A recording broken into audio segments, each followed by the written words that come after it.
안녕하세요. 포유한율연구소입니다. 이번 시간에는 우크라이나 사태가 심각해지면서 국제 유가가 배럴당 83달러까지 돌파를 했는데, 만약에 유가가 배럴당 100달러까지 상승하면 어떻게 그 영향을 줄까? 또 어느 정도 긍정적이고 부정적인 영향을 줄까? 라는 주제를 가지고 나왔습니다.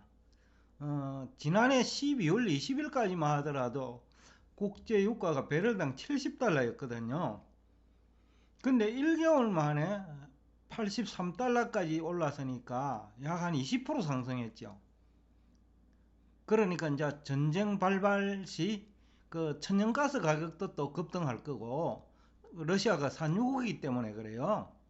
그러니까 유럽 쪽에 석유의 많은 양을 러시아가 공급하고 있고, 그 다음에 천연가스도 유럽 쪽에서는 러시아가 공급하고 있지요.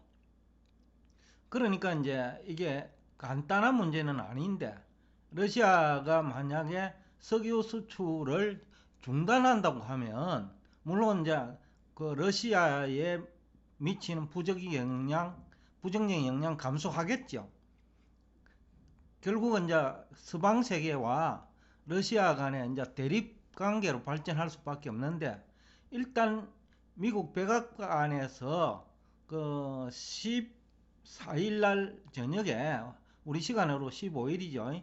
새벽에 그 백악관에서 러시아가 우크라이나를 수주 이내에 공격할 것 같다라는 정보를 흘렸거든요. 공식적으로 발표를 했어요.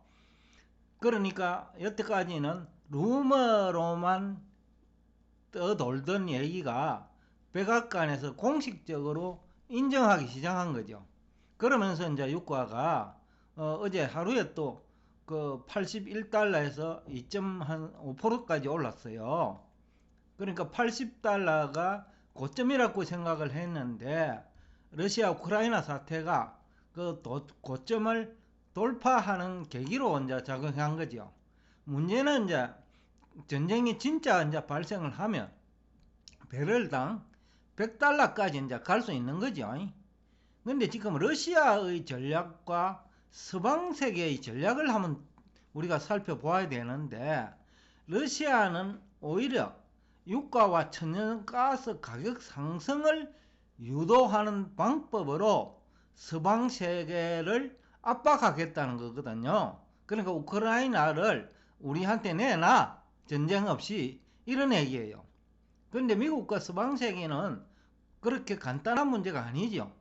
특히 유럽 쪽은요. 그러니까 내놓을 수 없는 거예요.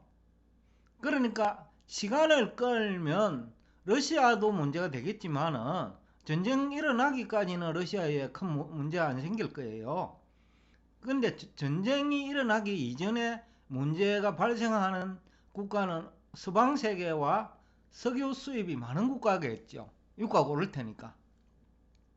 결국은 이제 한국처럼 뭐 석유를 100% 사실상 수입하고 있는 국가죠. 천연가스도 마찬가지고.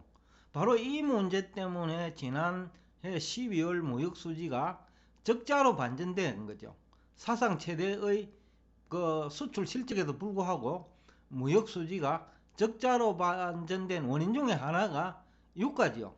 석유의 경우에는 우리 국내에서 석유가 안 나니까 상당량은 우리가 소비를 하거든요. 그러니까 수출을 할 금액이 아무래도 작아지죠. 우리가 이제 사용하는 금액이 많으니까. 그러니까 유가가 상승할수록 그 우리나라 무역 수지가 커질 수 있다는 데 문제의 심각성이 있는 거죠. 그 다음에 12월 무역 수지 적자가 향후 한 3개월 동안 유지될 수 있다는 데 문제가 있는 거죠. 그래서 이제 제가 앞 시간에도 그랬고, 연초에도 그 블룸버그 통신에서 아마 조사를 했을 거예요.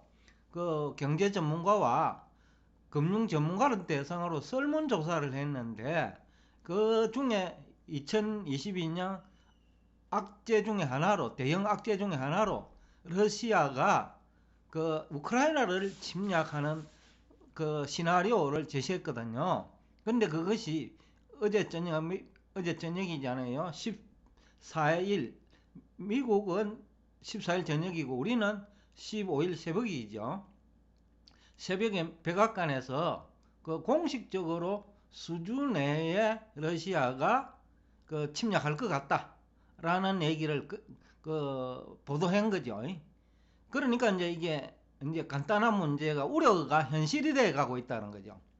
근데 문제는 83달러에서만 멈춘다면 문제가 없겠지만은 만약에 이것이 100달러까지 간다면 문제는 간단한 게 아니다. 특히 석유를 전액 수입하고 있는 그 우리나라, 그 다음에 또 무역 수지가 적자인 그 아시아 여러 국가들, 그 다음에 외채가 많은 국가들, 그 다음에 부채가 많은 국가. 우리나라는 정부 부채는 좀 작지만은 가계부채가 심각한 나라니까 결국 유가 상승은 가계 실질소득 감소를 초래하기도 하지만은 시장금리 상승을 초래하고 환율 상승을 초래하면서 이중 삼중으로 고통을 주는 그런 유가 배럴당 100달러거든요. 그러니까 과거 정상적일 때와 다르다는 거죠. 지금 그 코로나 사태가 1년 이상 지속되면서 자영업자라든지 또 그 한계기업이라든지 중소기업들이 그런 기업이 많죠. 또 그런 한계기업과 그 관계가 있는, 그러니까 납품 관계 있는, 또 그 원자재 또 조달 관계 있는 그런 회사 국가에 이제 많은 문제점을 야기시키겠죠.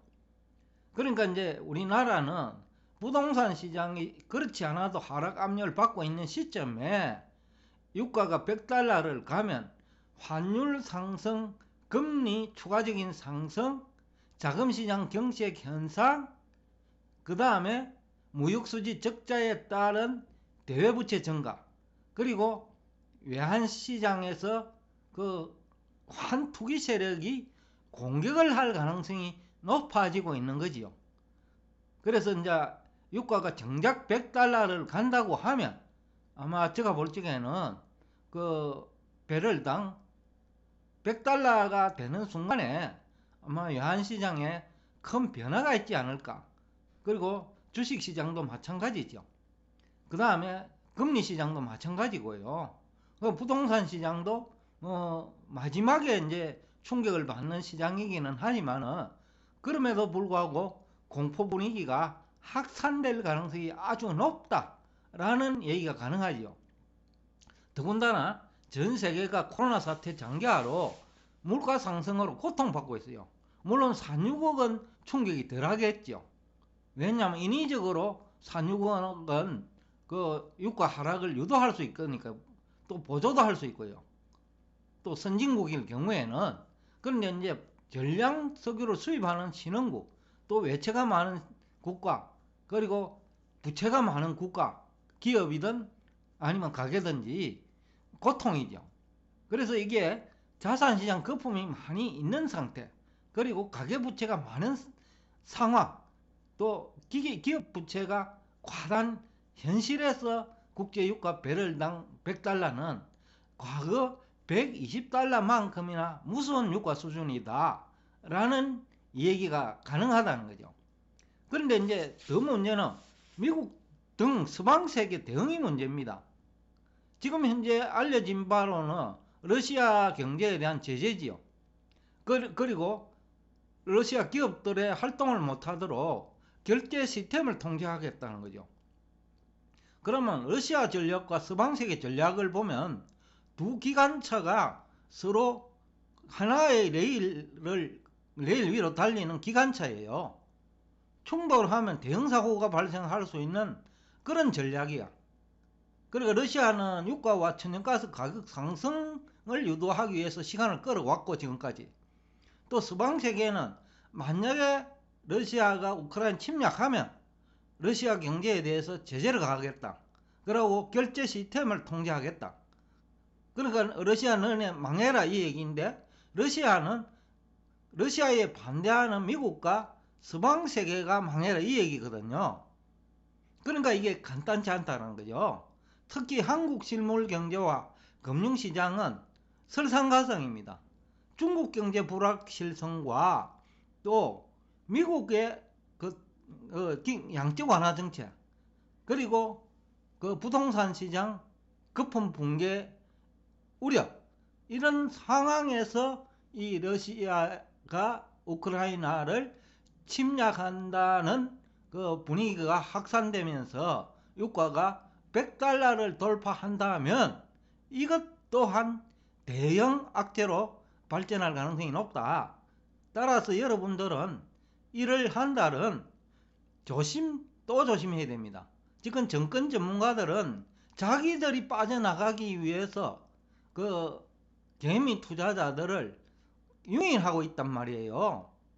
그러니까 거기 현혹되면 여러분들 큰일 날 수 있으니까 약 1분기 동안에는 얕은 조심 또 조심하는 전략이 최대의 전략이다.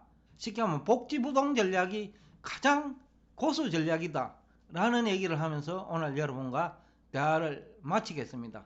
그리고 만약에 환율이 하락한다면 그 달러를 좀 확보하는 전략도 제안하고 싶습니다.